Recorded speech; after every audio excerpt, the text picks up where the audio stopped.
Hey creatives, it's Christmas Palooza time, and we're hosted by Indiana Jones and my friends listed in the Show More section below. Don't forget to go check everyone out. With the holiday season coming up, I wanted to share a simple idea to make your Christmas cards extra special this year. We all have family and friends we don't see often enough, so why not include a little handwritten note in your card? It doesn't have to be long, just a few sentences sharing a favorite memory or heartfelt message. In our digital world, that personal touch can feel like a real gift. This season, let's share the gift of connection. Today, I'm sharing how to create a personalized collage frame using photos from a memorable trip or event. For this project, I chose photos from our family trip to Alaska in June. I think it's a great keepsake. First, gather your photos. I initially planned to use mostly 2.5 by 2.5 inch photos, but as it happens, I changed my mind. For most, I printed my photos with the Sprocket 2 by 3 inch photo printer. And I had 2 larger 4 by 6 prints from Walgreens. Now don't hesitate to adjust sizes or even swap out a photo for a keepsake, like a small keychain or a charm that adds a meaningful touch to the arrangement.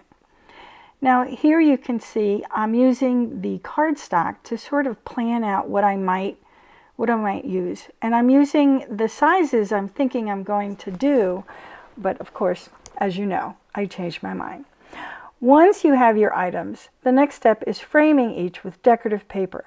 This makes each photo or keepsake stand out against the 12 by 12 background. I use craft paper as well as decorative paper, adding a clean border around each piece. During this step, you may need to trim your photos slightly to fit. I want to mention here that most of the time when I use the Sprocket printer, all of the pictures that I glued down have a backing where I could peel them off later on and stick them somewhere else. I couldn't do that with the Walgreens ones, which are 4 by 6, but I can with the Sprocket, so no worries.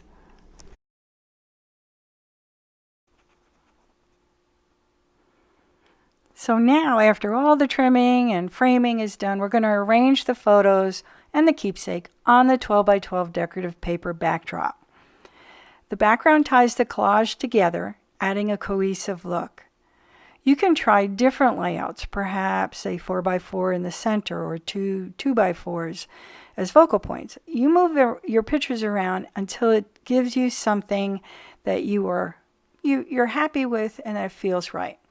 Then you're going to glue down everything evenly spaced around the 12 by 12 paper. Now it's up to you. You can measure out your borders. I always eyeball things. It may not be right for everybody. Sometimes people need to do a 1/4 inch and mark it in so that you stay with a nice little border around. I don't think I did too badly, so I'm okay with the way it turned out.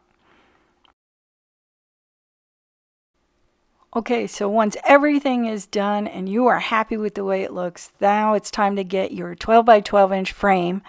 And usually it's better to have a square frame. So if you have one, it's a 6 by 6. That might be a little too small for all the photos like I'm doing, but at least a 12 by 12 I think is easier to do. And then you can find those at most hobby stores. Now, once you're done, you just slide it in and then attach the back and move all the clips in place. It's real easy to do. And you have it. You have a unique memory-filled collage, perfect for displaying your cherished moments or gifting.